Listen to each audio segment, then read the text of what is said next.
the September 24th Planning Board meeting to order.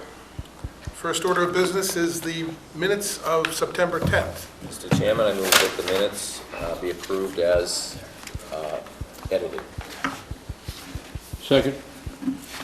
All those in favor? Aye. Aye. Opposed? No discussion. Speak up.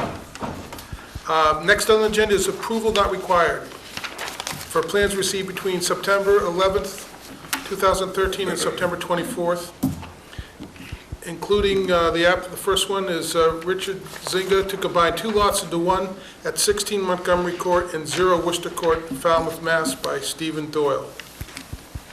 So do we all have the map in front of us? This one here. It's not adding an additional lot, it's just moving a lot line. Any comments? Do we have anyone presenting this? Mr. Glenn? Mr. Chairman, thank you. I know it's an approval not required, but I, at the last minute today, was asked by the next door neighbor, Mr. Farrell, who lives just north of this, to come and find out what's going on in this property here. So, you know, I don't think it's open for public debate, an approval not required. But could there just be some discussion so I could report back how this qualifies for approval not required? Well, it's not creating an additional building lot, and it's internal of moving lines. Is there someone here for the applicant? Yes. Would you like to speak, sir? What we're trying to do is Would just... you like to step up to the microphone, please? And introduce yourself for the folks at home? My name is Richard Zenger. I own both of the lots at 16 Montgomery Court and 0 Worcester Court. We're combining the lots. I talked to the people at the building department, said if I combine the lots, could I put a swimming pool there? And they said it's not a problem.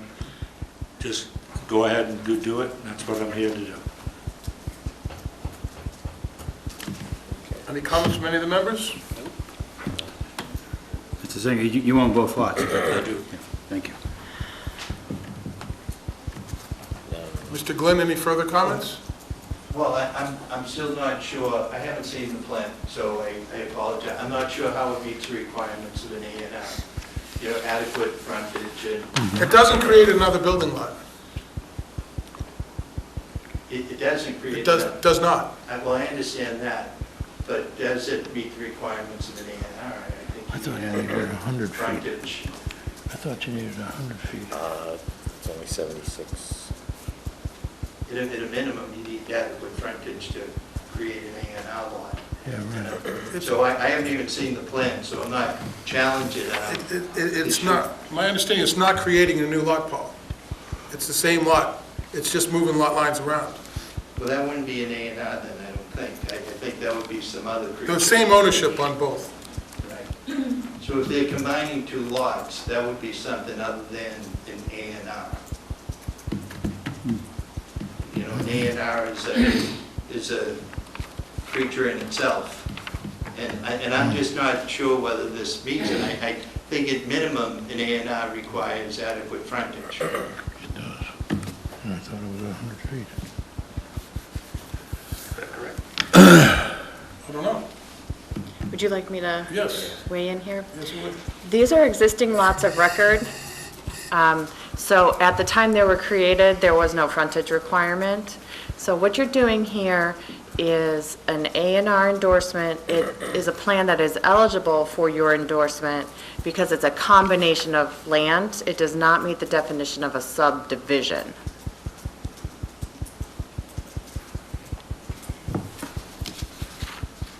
Yeah, Jim? Yes. Yeah, Marlene, isn't 100 feet usually required on these? If you were creating a new buildable lot by A&R, which sometimes you do, yes, it would be. But this is a combination, and those existing lots exist. They're on record already. So it's got a house on it. In order to meet the setback requirements to install a pool, an A&R is a perfectly adequate way to combine up that land. Okay. Anybody else? Would, I question for you, Marlene, he owns both lots, he can't put a swimming pool in a vacant lot? So it has to be combined in order for it to be done. Yeah. That's right, it's an accessory use, it has to be in the same lot, that's what it is. You can't put a garage in it, Right, a swimming pool is defined as a structure. right? So in order to have an accessory structure, you have to have a principal structure.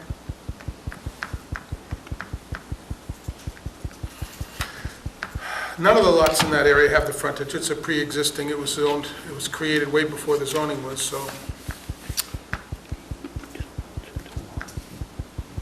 Anybody else? Do I have a motion? I move that we accept this A&R. Endorse it. Endorse it? I'll second. Okay. Motion and a second, any discussion? Vote, all in favor? Aye. Aye. Opposed? None? Okay, thank you. We all set? We're all set? Everybody approved? Been approved? Enjoy the evening.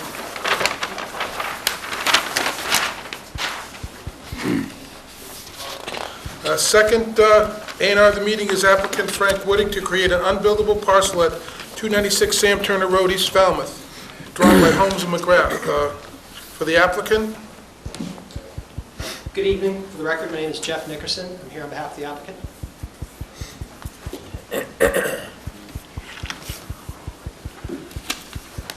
To create an unbuildable lot. So, as you'll see from the plan before you, the parcel in question here is essentially shaped like a horseshoe, generally this area. We're submitting this approval not required plan to add a new lot line right here. Above that lot line will be Lot 3A-1. That's where the existing residence is. Below that lot line will be Parcel 4, which is marked as not a building lot. The subdivision control law at Section 81P provides that an A&R endorsement shall not be withheld unless a plan shows a subdivision. For the purposes of the subdivision control law, a subdivision is a division of tract of lands into 2 or more lots. A lot is defined in the subdivision control law, Section 81L, as an area of land in one ownership with definite boundaries used or available for use as the site of one or more buildings. So in this situation, where a lot is clearly shown as not a buildable lot on an A&R plan, the Supreme Judicial Court has concluded that this type of plan is entitled to endorsement as an A&R.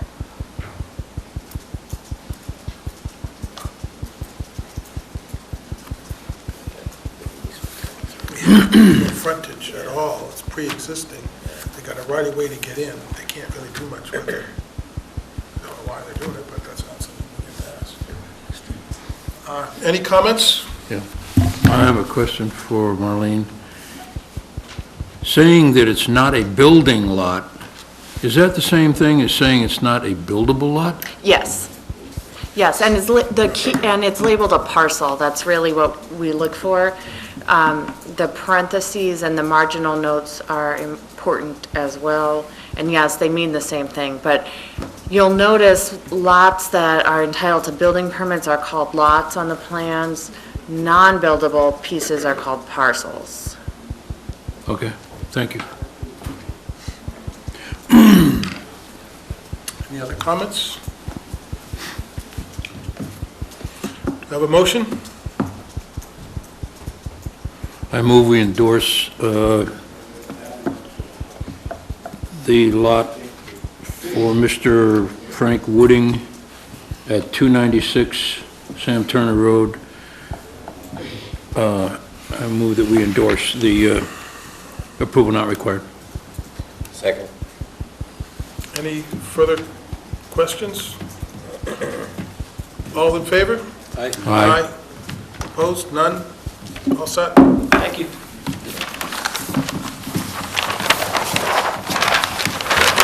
We don't have Next, we have a notice that needs to be read. Okay, Public meeting notice. The applicant, Jeffrey Hamilton Generation, AJW LLC. Location, 742 Nathan S. Ellis Highway, East Falmouth, map number 10-04-016A-017. Proposal, site plan review to convert a movie theater complex into a commercial garage, office, and 2 apartments with associated drainage, parking, and landscaping on 2.95 acres. Date and time, Tuesday, September 24th, 2013, at 7 p.m. Place, Falmouth Town Hall, 59 Town Hall Square, Falmouth, Mass. Plans may be reviewed at the planning office from 8 to 12, 1 to 4:30, Monday through Friday, by order of the planning board. Robert Leary, Clerk Secretary. 2 abutters notices were sent by regular mail on 9/10/13. Publishing dates were 9/10/13 and 9/17/13. Okay, so tonight's just a discussion, okay? We're going to listen to the presentation, and we'll talk amongst ourselves and listen to anybody else, but we'll be doing this again. Okay. Yeah, I have a question. Marlene, we don't have a staff report on this, right? Right, not yet, because there are probably going to be some revisions presented to you tonight. So when it's back on the agenda on the 8th, we'll do the staff report based on the revised plans. Okay. And a site visit? Right, yes. A site visit also? Yeah, once we have the revised Okay. plans. Thank you. Okay, for the applicant? Thank you. Mr. Chairman, Jeff Oppenheim, an attorney here in town, partner in the law firm Oppenheim and Nickerson. Just heard from my partner, Jeff Nickerson. With me this evening are Jesse Hamilton, Lexi Hamilton, and Jeff Hamilton, all of Hamilton Tree and Landscape. Jeff and Lexi have been clients since the 1990s of our firm, and they want their son involved, who's involved in the business, and their acquisition of this building on Route 151 is for the next generation, of which Jesse is one of 3 of their sons. Also this evening here is Mike McGrath of Holmes & McGrath. He's our site engineer. The GM Petro architectural firm is represented by their drawings this evening, not by any member of their staff, but we will be taking a look at what they've done for us. I plan to do a little background and then relinquish the microphone to Jeff Hamilton, who will go through the landscaping plan, and then after Jeff, Mike will get up and walk you through the site plan. First, a little background. Property is the tenant for the property is going to be Hamilton Tree and Landscape. They're well known in our community. They have locations on Woods Hole Road and on MacArthur Boulevard in Bourne. Jeff and his wife have been in business for several decades. Jeff grew up here in town, and they have gone from a landscaping-only operation to also having a tree division. So the site itself is 724 Nathan Ellis Highway. We all know it as the Nickelodeon. We acquired it in June of this year, and it has 2.95 acres. It's in the business zone, business 2 to be exact. There will be no changes to the footprint of this building, and I'll walk you through the other changes in a few moments. It is a pre-existing non-conforming structure in that it is 17 feet from the sideline, from the western sideline. And in this zone, it should be 20 feet, hence the nonconformity. It lies in a coastal pond overlay district, a water resource protection district, and a very small portion of it lies in a DEP-approved Zone 2. Zone 2, right here. It is deed restricted. This site will not be able to be used as a movie theater by anyone for the next 20 years. So although we may all be a little bit disappointed that the Nickelodeon is not going to be in business, my client's acquisition of the property has nothing to do with the fact that it will not be used as a movie theater. We are doing what the architects call an adaptive reuse of this commercial theater. It is going to become our commercial garage, our business offices, and the second floor will be an addition, which will be 2 apartments, including 1 apartment with 2 bedrooms and 1 studio apartment. And the reason for having apartments there is primarily for on-site security when the business is not in operation. You know the site, we've all been there. It's, you know, almost as remote as it gets in Falmouth, just about. I mean, it is on 151, but in the wintertime, it's pretty quiet out there. It's surrounded by land owned by the Commonwealth of Massachusetts and also the town of Falmouth, conservation land. So we're also planning on using this, assuming we get all of our permits, as requested from you and the Zoning Board of Appeals, for outdoor storage. This business generates firewood, generates wood chips, and it generates compost, leaf and grass clippings. We also use mulch in the course of the work that we do in the landscaping division. So the back of the property, Mike will point out to you in a couple of minutes where we're going to have some cribs for the outdoor storage of these materials. Later in October, we're seeking a special permit from the Zoning Board of Appeals. And we're applying under the outdoor storage section of the bylaw. We're also applying because we're storing some fertilizers, pesticides, and fuel products or oil and gas that we use in our business in rooms in the interior of this building. And because of the zone in which it lies, we need to have a special permit. Our access to this site is primarily off of Route 151, the exit an entrance that we're all used to going to the movie theater, and also secondarily off the side street or roadway or driveway, as Mike McGrath has labeled it. We think it may also be called the Coonamessett Golf Club Drive. It leads to the old Falmouth Airport, a few hundred yards behind this building. That entrance will be gated and will be only used by our commercial vehicles. It will not be open to the public. Let me now show you a little bit about the actual building plans, even though I know you're probably more concerned about the site itself. The top elevation here shows what we will see if we're standing with our back to Route 151 looking directly at the building. Okay, this is the south elevation, and it shows in the center the office area on the ground floor, and on the second floor part of the apartments. We'll be opening up the side of the structure and installing commercial overhead doors for the trucks, and you'll see from the site plan that the entrance is to the rear on these garages, and the vehicles can pull out in the front. This elevation, which is the right side, the east side, really doesn't change dramatically from what we would see if we'd go out there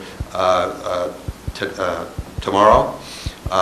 We have a second floor, a couple windows, again for security purposes. That will be looking out over the side parking lot, which is set at a lower elevation where the outside, where material storage will be, and then there are 2 overhead doors which are not in existence. The revised plan that we will be presenting to you will show some large windows on that side elevation to bring in natural light. Again, I don't think something that the planning board is probably overly concerned about, but there will be a modification to these plans. This is the rear elevation. This is if you're standing behind the building and you're looking through the building or towards the back of the building to Route 151. And you see a series of, again, commercial overhead doors. This last elevation is if you're standing at the left side of the building, looking at that elevation. And the change is the second floor apartments, which will have access from the inside and also from a staircase from the outside. This structure, this new structure here, will be done aesthetically with shingles, clapboards, earth tone colors. It's going to look a lot better than what we have there now. I'm going to give you a couple sets of photos just to, refresh your memory of what it is that we have presently.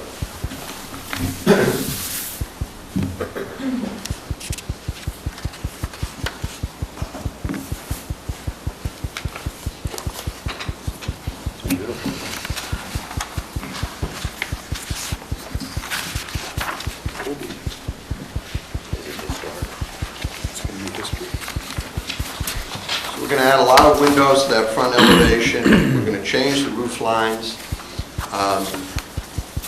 And it's going to look a lot nicer. So this is the non-site specific modifications that we're going to make. Now I'd like to ask Jeff Hamilton to step up, talk to you a little bit about the site plan, the landscaping plan.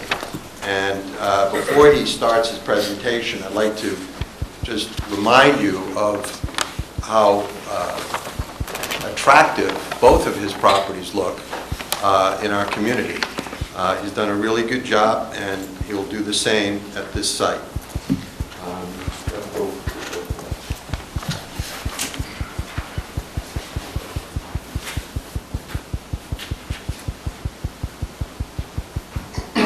Good evening.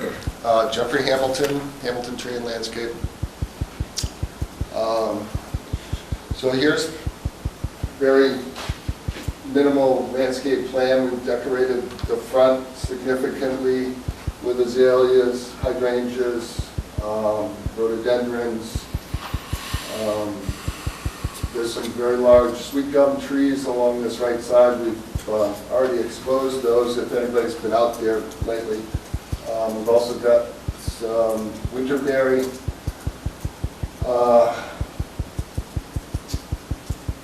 some more cedars, trying to keep with the natural native plant species. Of course, any plantings we do in the front, if we feel the grade is too high and it's going to pose any visual obstructions, we would certainly lower the grade prior to installing the plants. But try to work with natural plants that are already there. There's a very large cedar tree in the front center island. We try to maintain as many of the, again, native species that we can everywhere on the site, but in particular in the front, we're just trying to, dress that up. It's our showcase or showpiece, or will be hopefully once we get all our permits. There's a number of large trees here. There's 3 large cedar trees. We're trying to stand back here. Sorry. There's 3 very large cedar trees here that will help screen the building from Route 151. We're trying to retain those. There's a very large pitch pine, which looking in from the street is on the right front of the building. We're trying to certainly save that as well. We're just looking forward to starting to trim these to dress them up as, so they look better. Plants have been neglected out there. The building's been neglected. So we're just trying to, bring it up to 2013. I'll entertain any questions, if there is any. Go ahead. I'm very concerned, Mr. Hamilton. I really like the theater, but I think we're past that point. I'd like to see a little bit more about where some of the storage is, and you talked about storing materials and things like that. Perhaps that's a later presentation, I don't know. I'm prepared to discuss. Okay, thank you. I also would like to, you mentioned storage of pesticides and other chemicals very, very close to the well protection district there. I'd like to see where you're planning to put those. Okay, we have that on a plan. I'm going to show you that right now since it's come up.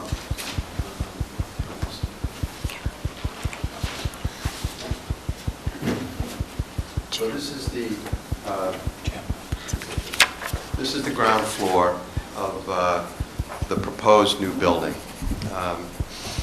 So taking it from the front, moving back, this is the new office area, above which will be the apartments. It's a staircase to the new apartments.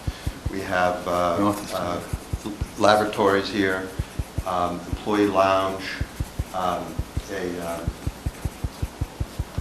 bathroom areas, and here in the center of the building, specially designed areas separating the petroleum-based products, the pesticides, and the fertilizers. Will be in rooms constructed of concrete block with a special paint on the floor, sealing the blocks and coming up the side of the walls with metal doors that are vented. That obviously has been designed by our architect. The rest of the areas are garage areas. These two are entered from the side, this one from the back, coming out the front door, and this one from the rear, as well as this area as well. There's some workshop areas and some storage areas, but the hazardous chemicals will be stored right in here. And that really is the ground floor. Now, the second floor is the two small apartments. There's one with, upside down.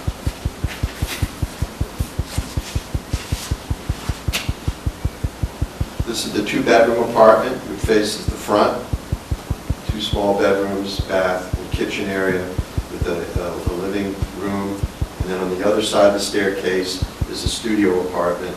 Again, kitchen, bath, and a sleeping loft area. So that's the second floor. That's all new construction. So that's our floor plan. We, of course, as part of our special permit, have to show the Zoning Board of Appeals, all the chemicals that we use and how we store them, and have a management plan, et cetera. Hamilton Tree and Landscape is used to doing that. They do it up in Bourne. They do it on Woods Hole Road as well. They don't store huge quantities of fertilizer. It comes in, it's used, and it goes out. The same thing with pesticides. The gas and oil products, they're used for the small equipment that they have in their business. They're very conscious of the proper management and handling of those materials. I have just two questions. One is there fuel storage on site for the vehicles? There is not. No. If I remember correctly, the interior of the building has quite a difference in elevation. Right. And that's part of the renovation. Yeah. Thank you. Yeah. And I think Mike can, get into that when he Yep. discusses his site plan. Ready for Mr. McGrath?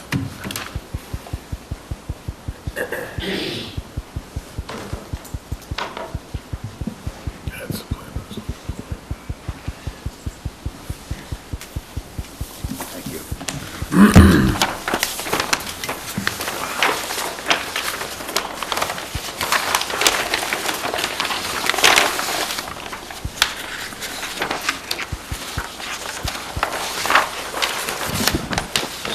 Good evening, my name's Mike McGrath. I'm a civil engineer, I'm a registered engineer, and a professional land surveyor. And Holmes and McGrath, my firm, prepared this site plans. What I'd like to do is quickly go through the parts that are significant. This is the Zone 2, that's a DEP Zone 2. That is an area that will drain to a drinking water well when there's a drought of 180 days and the well is used at 100% capacity. There's no designated DEP well site here. I'm sorry, there's not a designated Zone 2 at this location. It is designated under the zoning bylaw as a water resource protection district. But what that means is that there's this currently, the effects of whatever's built here will not affect our drinking water wells that exist. So the site, we all know it's Route 151. The plan over here, and you have a reduced copy of this, shows the existing conditions.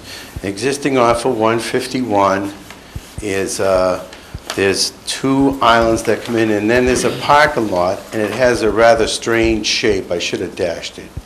And what we're proposing to do is make these to be one-way entrances in and then a one-way entrance out. They're 20-foot wide in order that they be suitable for the truck to enter smoothly and freely. Jeff has a contract with NSTAR that he furnished them emergency services. So we were conscious about making these full width for snow storage in case that he has to come out in a snowstorm. When we remove this pavement, we're putting in drainage structures. The drainage structures actually consist of a small water quality trench and then a leaching structure, where if you look right now, the parking lot comes like this. And then to get access to the building for garages, we're building or proposing to to construct a driveway that comes around the back of the building. This is a drive-through garage, and it comes out and ties into this. There's also a drive-through garage here, and there's another garage here. These have been sized for the turning movements of the cars. The fire department has asked that we make this driveway here wider. We're also going to do some other minor revisions. One of them is we're going to designate some more overflow parking. There's going to be material storage on top of the pavement that I didn't label. We also agreed with the town engineer that all of the trucks, the heavy trucks, will come in off of the driveway that's on the east side of the site that cuts between the ball field, the open space. We do have rights to pass and repass over that existing driveway. The other revisions, the town engineer has commented on the drainage. We use, I've been working in this town since November 1970, and when I first came to town, there was no method of designing leaching structures. So I derived the method, and it's what's used by the town today. So when my engineers designed this, they did not add in the capacity of these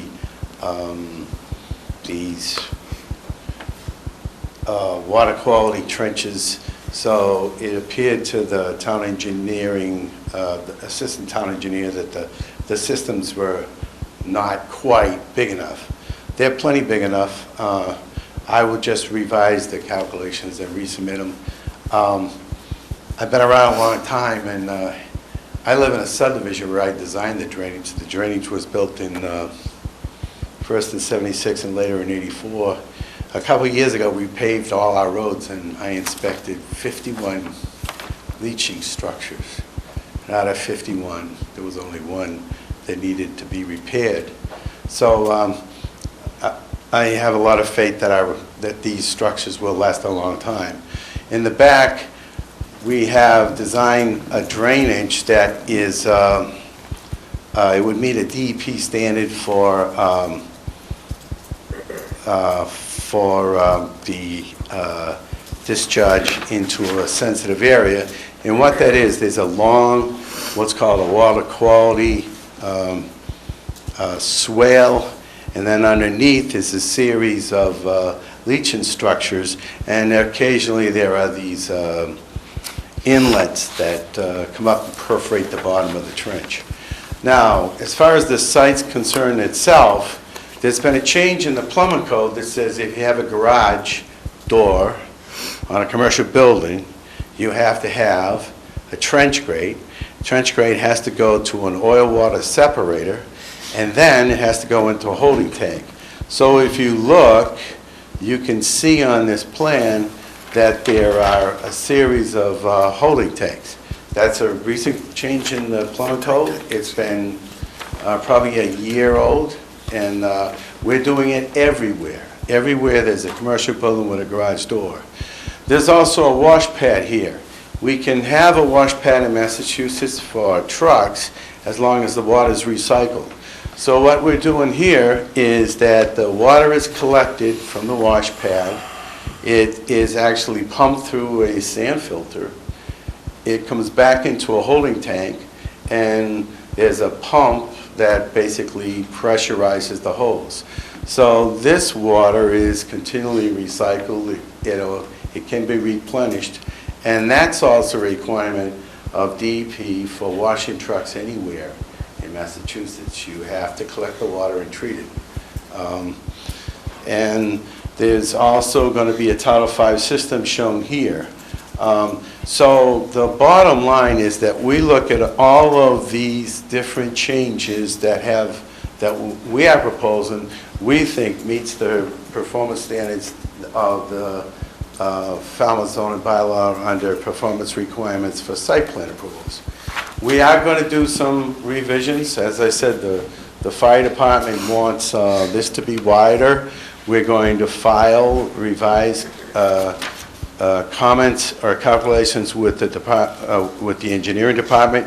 We're going to specify that the town makes the point, the town engineer makes a point that there's a puddle here and a puddle here, and he thinks these should be rebuilt, and we'll put the appropriate notes and the appropriate material on there. There's a lack of, we have 34 spaces. In reality, there may be occasionally time when there's more seasonal help, so we're going to show a few more parking spaces. And we finally have to show a sprinkler line coming into the building someplace on site. So there's going to be some revisions that will be coming to you. But I believe that this is a worthwhile project and represents basically redevelopment of at least the structure I have some fond memories of. So, anyways, are there any specific questions I can answer concerning the site engineering? Ralph first? Yeah, yes, Mr. McGrath, is there a Title V system there now? Yes. And that will be the one that will be used for the apartments and the... No, it's and all the one rest- Title V system that's new. I'm sorry? There's a new Title V New, it's new for the whole thing, or it's... Yes. In addition to the one No. that's there? A new one? It's a new one. Okay. And is the material storage area, is that paved? Yes. Okay. And will there be any maintenance done on vehicles in the garages? Minimal. Okay. Thank you. I should explain that the reason we're abandoning the Title V system is it's not strong enough to be driven over, so it's in the way of the redevelopment. So it's going to be abandoned. Go ahead, Paul. The large scale site plan shows two-way traffic coming and going in these two lanes. The one you gave us here shows one way. It'll be revised so that it's one way, just like this.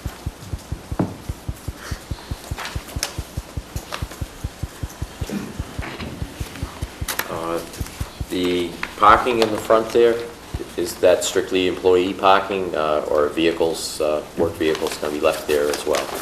I'm sorry, where? The parking lot in front, as you enter? Is that just for employees? Or will vehicles be stored? Remember, there's an apartment above, so there's going to be, Right. some of these spaces will be used. We're going to move these spaces down in here. So this will be for the residents, the employees, the owners, and an occasional customer. Will there be any retail sales or wholesale sales out of it? There'll be very little, very few retail sales. I do intend to have larger plant material in this green zone here that would come and go. We nurse plants back to health regularly. We take them out of one property, nurse them back to health. You know, people overplant their foundation plantings. We're constantly redoing, that's a big part of the landscape division. We hail them in, bring them back to health over a 3 or 4 or 5 year period, and then resell them. But it's unusual to have more than 4 or 5 visitors a week to the site.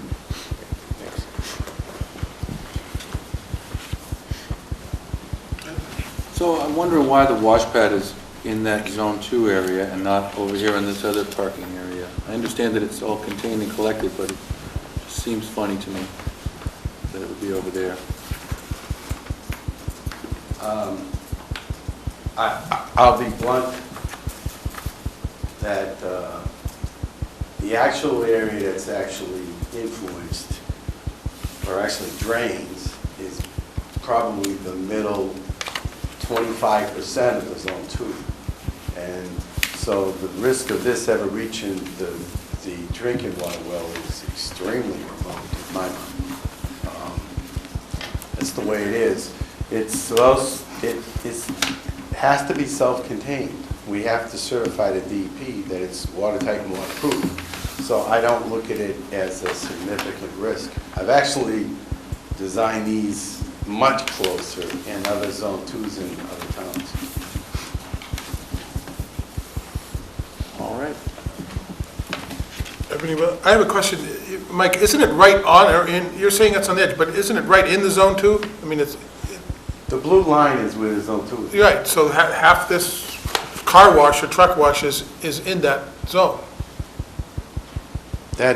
This Zone 2 probably... I know how goes big out- it is, it's huge, I've looked at it on a map, but it's still in the zone, right? Yeah, but again, this is the boundary that's calculated as if there's 6 months with no rain, while at the same time using 100% of the capacity of the drinking water well. That is a very, very rare occurrence. I wouldn't even want to venture what kind of odds these are. So it's very, very conservative. I don't think we've ever had 6 months worth of drought. I think the longest drought I came across was between 3 and 4 months. And historically, no drinking water well is used at 100% of its capacity. It just doesn't happen. At least on Cape Cod, I should say. Well, again, tonight's only for discussion, we're just talking about it. I myself would like to have the staff weigh in on that issue. It'll be part of your staff Yes, report. I'd like to hear more about that.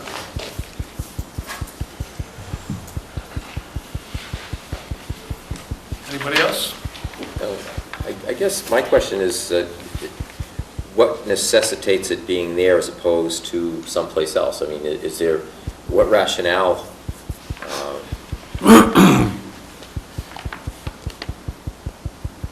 I mean, as opposed from one place to another? I'm just curious.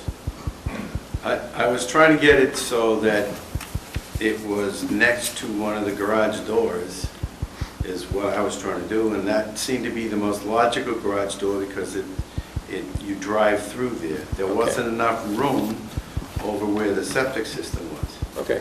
So I looked at it as spatially. I just... Well, I figure you had a logical reason. I just wanted to know what it was, and the drive-through does make sense. Yeah, placing it there so you can wash and then drive through. I was just curious.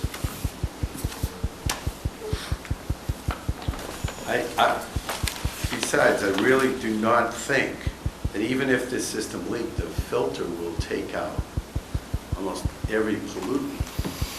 So I don't really think that this is a threat to human health, or I wouldn't have designed it.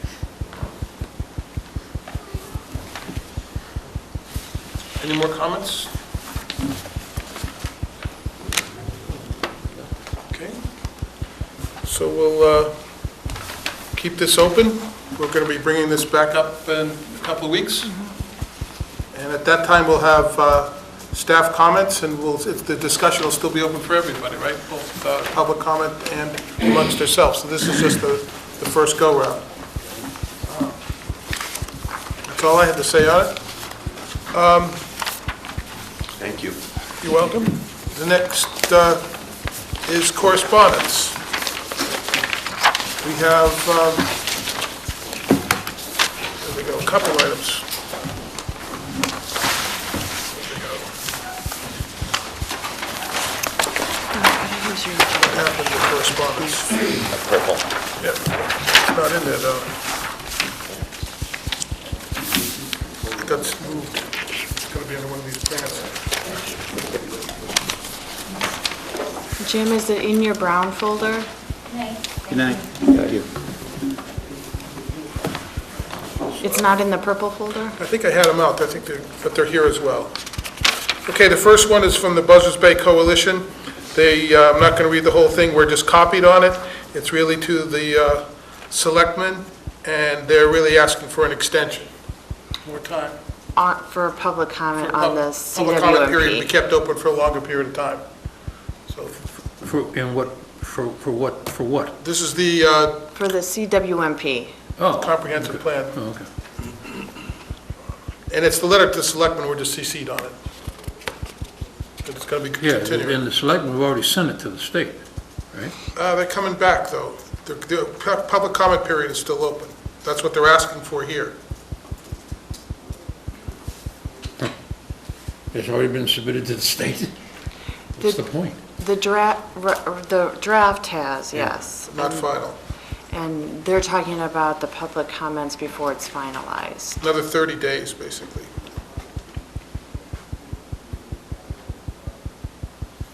Anything else? Okay. And then I'll read this next one. It's a letter to the planning board. Dear Ms. Kerford, I'm writing at the request of a hearing regarding the ongoing drainage use of my property on 58 Crowell Road, East Falmouth. The driveway is being negatively impacted by Sunrise Estates' failure to correct their drainage issues. I recently had the driveway upgraded, and the top portion is already covered with sand that is being washed down from Sunrise Estates. There have been concerns with the water runoff from the development for many years, and we have continually tried to address this issue with the owner of Sunrise Estates. He has refused to address the problems, so I have spoken to Brian Curry regarding the driveway, and a bond is in place on Sunrise Estates, and I respectfully request a hearing so the problems can be corrected. Is that true? Are we still holding a bond on the Sunrise Estates? Yes, it is. So we will address that. So what we would like to do is schedule this for a board discussion on the 8th, where we'll have some more information from the engineering division. They went out today, and they'll go out and do some more work. We are holding a bond, and we rarely take bonds, but at this point, we'll need you to discuss whether or not it makes sense to take the bond and have the town bid out to finish this work. Has the top coat been put on the final street? So they're not done yet, No, they're not done. We're holding a bond. okay? Because the last time I was out there, it was a rough coat still. Yeah. So we don't know the final elevations of the street or the drainage or anything yet. It's still roughly, Right, everything, but the point is, the developer is not finishing the work. they've stopped. So the subdivision, I believe, is going to an auction. So, Oh, okay. so we have a situation where there is outstanding work, the cost of which is bonded, which is on file here with the town. So what we would like you to consider on the 8th is we'd like you to have a discussion as a board, and it would take a vote of the board to actually use the bond. So it's a condition of your approval for the subdivision. So which they have fulfilled. We have it on file. You have done a number of partial releases along the way as the drainage was installed and the base was put in and the septic system was put in. It's a shared system. But in order to resolve these final outstanding issues and actually finish the work on that was approved as part of the definitive plan, you would need to consider whether or not to set a deadline and have the developer do it, or you would need to consider on whether or not you would take the bond and have the town finish the work. Has the developer walked away from it? I don't believe so. I don't believe, We should hear from him then. right, we are in contact with him.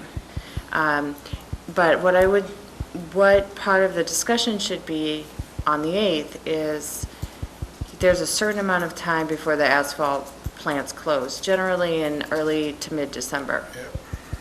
So there's only so much time to finish the work here before the plants close, and then you're looking at the spring. So you need to consider whether or not you want to essentially give them the rest of this season to finish the work, and if they fail to do so, take the bond and have the town do it in the spring. We have a communal septic system on this site, don't we? We don't. Well, it's on a plan that we've approved. Yes, the That's what I'm- homeowner association has a shared septic system. And so has that been taken over, the developers out of that, the homeowners now have control of that? The septic system is in, that part of the bond has been released. Okay, I was just wondering if that, because that'd be a lot bigger problem. Yeah, no, we're talking about some loam and seed, we're talking about some drainage revision, sidewalks, final top coat. And this has been going on for 5 or 6 years? About 9. 9. Can you tell me where this is? It's off Davisville Road, about halfway up on the west side of the street. It's near the street called Kroll. There's a street right there that leads into Sunrise Estates. It's below Fisherman's Cove. It's halfway up Davisville Road. It's a subdivision of new homes, back in deep. You can't see it from Davisville. You gotta drive in Kroll Road, and then you come around into Sunrise Estates. And there's 5 or When was that subdivided? Long time ago? 9 years ago. 2004, 2004. near So I December was 2004. I was on the board. I can't remember what happened last year. I'm familiar with it because I've shown property in there, so I know. Okay. But for tonight, we're taking it up under correspondence. Right. We want you to be aware that we It'll be have, back. that we have this letter that the board needs to address, and we'll put it on for a full discussion with some information from the engineering division on the next agenda. Would this warrant a site visit? Because I can't remember it, and nobody sitting here has ever seen the place. I mean, I have. as far as the plans and the development of it and all that. Could we We do a can- site? Would it make sense to do a site visit there? Well, if you feel like you want one, I mean, you wouldn't be doing an inspection of the work. We rely on the engineers to do that. But if you want to just you were on the board when it was subdivided, so if you just want to go back out and re-familiarize yourself with the area, no problem. I mean, the issue As a planning board or Yeah, as individuals? Yeah, no, we can go as a, Does anybody else want to go out there and see it, or no? I have no problem with going out, Ken. I'll swing by. Or do you want to do it as a formal site visit? well, we're going to be doing site visits for the agenda on the 8th, so we can add it to the list for the 8th agenda if you want to. I would like to do that, but I'm just speaking for myself. Fine with me, I don't, Yeah. Jim? Is this really an issue for the planning board? It is because it's a condition of the definitive plan, So your first condition is always that you require a Yeah, that's fine. covenant. Sorry. So your first condition is always that you require a covenant, like at the very beginning, and then the process is the board votes oftentimes to release the covenant in favor of a bond. And then in a larger subdivision like this, where it's a substantial amount of money, you often go through a series of partial releases of that bond money. So every time because it's a condition, and because you have to actually vote and sign the release of the covenant that gets recorded, every time the bond comes back for any reason, it takes a vote of the board. I guess I'd like to hear something from the engineering department. I mean, it's been going on for 9 years. You know, what is one more, you know, what's next spring, what's the decision we have to make, either, you know, take the bond and do it now, or just give them to the spring to finish it? I don't know. How serious, what does the engineer say about that? Well, the point, I guess the issue is that it has been going on for so long, and the developer does not seem to be making any progress. So it's one option for you to consider is give them till the batch plans close, which is going to be approximately 2 months. Give them 2 months to finish up. If they don't, December 1st. right, and if they don't finish up by the time your deadline passes, then you vote to take the bond and reschedule it into our construction schedule. But that probably wouldn't take place in December, would it? When we get No, it out to bid? it would be the spring. It'd be in the spring, It so would we're be going to in be in the the spring, that was my point. Yeah. We're going to be in the spring anyway. Oh, The developer can finish it in the fall. There's not that much Right. work. So if he steps up and finishes it, it's done in the next month or two. If he doesn't, we don't like to take bonds. It's a lot of administrative work, and we want the developers to finish their own projects. We don't want to have to put together a bid package and get this out. But we will if you're convinced that nothing's going to happen. So, I mean, we've been very patient, let me put it that way. We've been very patient with this situation. The houses, most of the lots are still vacant, so we oftentimes don't like to see the top course be put down until the foundations are in. We don't like the cement mixers and the dump trucks busting up the top coat.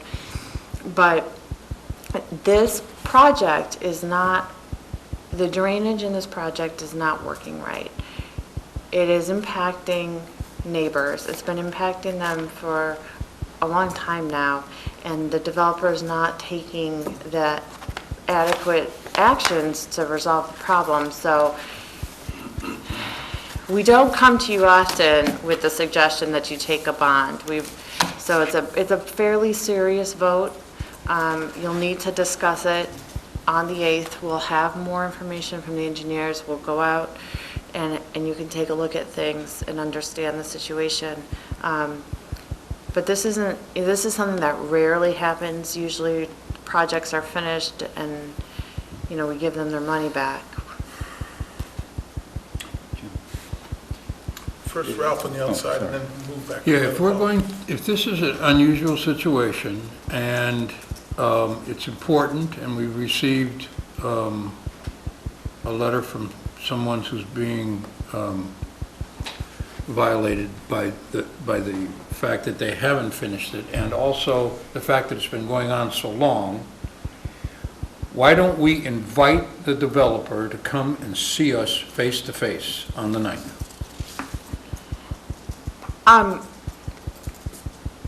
We can certainly ask that they do that.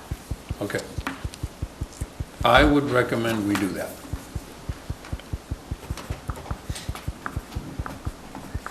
Paul? I would like to see the conditions of the approval back in 2004. If we can circulate that to the board, that would be helpful to see what the conditions were, because you're implying that the we're involved because the bond is still outstanding and there were some conditions, so it'd be nice to see what those conditions are, hopefully before we have the site visit. Doug? And I'd like to maybe take a look at the plan and have a site review before we invite the developer in, because I'm pretty familiar with the property. I've traveled across it many times, and the base coat should be able to retain the drainage, and it's not. It's all washing out at one corner. I'd like to see if it really is built the way the plans were approved. And, it's possible that some drainage repair could be done at one end of the lot without pushing to have the whole top coat done.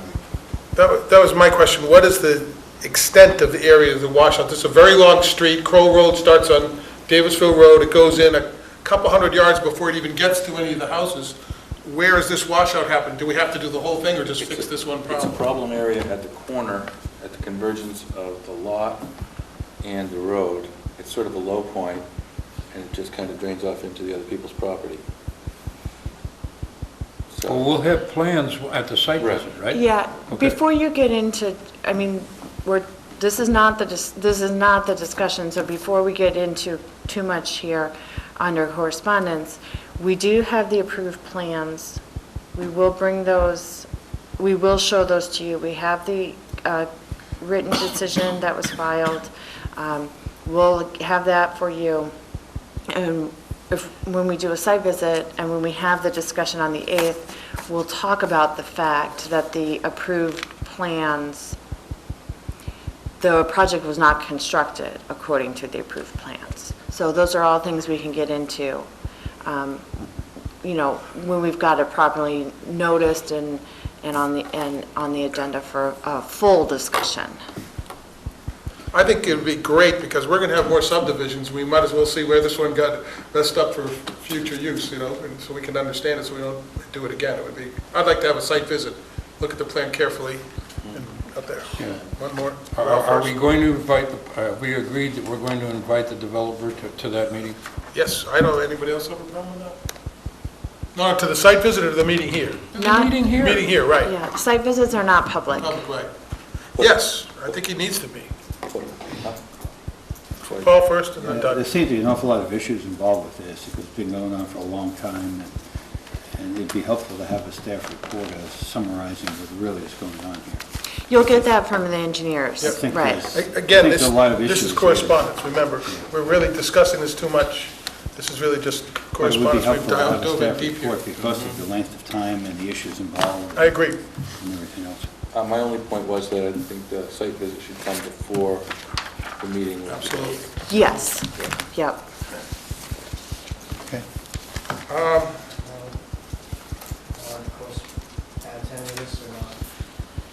This is not, this This is is an the item discussion. of correspondence. I really We're just talking, can't next meeting recommend will that. be public discussion. Will it be on the agenda? It'll be, this is just correspondence amongst ourselves. On the 8th for a discussion.